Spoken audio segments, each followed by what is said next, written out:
આજે અમે દાહોદ જિલ્લાના સિંગવડ તાલુકાના તોરણી ગામ ખાતે આવ્યા છે। આજથી 5 દિવસ પહેલાં એક 6 વર્ષની માસૂમ દીકરીને અહીંના આચાર્ય જે હતા પ્રાથમિક શાળામાં જ્યારે શાળાએ મૂકવા એમની મમ્મી ગઈ, એમની ગાડીમાં લઈ જઈને એણે પીખી નાખી, ગળું દબાવીને માસૂમ દીકરીની હત્યા કરી નાખી। ત્યારે આપણું બધાનું હૃદય ધ્રુજી જાય। આવી રાક્ષસી કૃત્ય કરનાર નરાધમ આ જ શાળાના ગોવિંદ નટ કરીને આચાર્ય છે।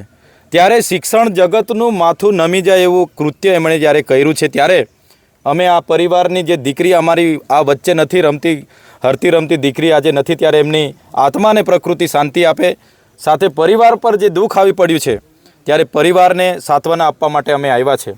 પણ તમે છેલ્લા 5 દિવસ અઠવાડિયામાં જોશો, ગુજરાતમાં એ દાહોદનું તોરણીની ઘટના હોય, રાજકોટની આટકોઈની ઘટના હોય, બોટાદની ઘટના હોય કે પાટણની ઘટના હોય, છતાં સરકાર આમાં ગંભીર નથી। એ અમારા માટે ખૂબ જ ગંભીરની બાબત છે।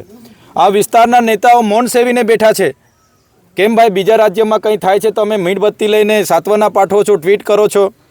પોતાના વિસ્તારમાં આપણી નાનકડી ફૂલ સમાજ દીકરી સાથે એની પીખી નાખીને આટલું નરાધમે કૃત્ય કર્યું, ત્યારે બધાએ પરિવારની સાથે આવીને ઊભા રહેવું જોઈએ અને એવો દાખલો બેસાડવો જોઈએ કે આવા નરાધમો બીજી વાર આવી હિંમત ના કરે, એવો સમગ્ર ગુજરાતમાં એવો દાખલો બેસાડવો જોઈએ, એવી અમે માંગ કરીએ છીએ। પોલીસ અધિકારીઓએ ખૂબ સરસ કામગીરી કરીને માત્ર 2 દિવસની અંદર આ ઝડપી પાડ્યું, એમને અમે બિરદાવીએ છીએ। પણ અમે માગણી કરીએ છીએ કે ફાસ્ટ ટ્રેક કોર્ટમાં એનો કેસ ચાલે, એવી ફાંસીની સજા આપવામાં આવે, જે આખા રાજ્યમાં કે દેશમાં લોકો બીજી આવો કોઈ કીડો લઈને ફરતા હોય એવા હિંમત ના કરે, એવો દાખલો ગુજરાતમાં બેસે, એવી અમે માગણી કરીએ છીએ। આવનાર દિવસોમાં સીએમ મુખ્યમંત્રીને પણ અમે મળીશું।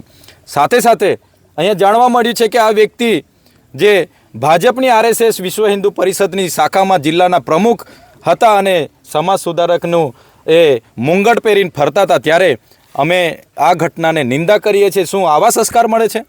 અમારી 6 વર્ષની બાળકીને પીખી નાખવાના સંસ્કાર મળે છે? ત્યારે જે પણ હોય, અમારે કોઈ લેવા દેવા નથી।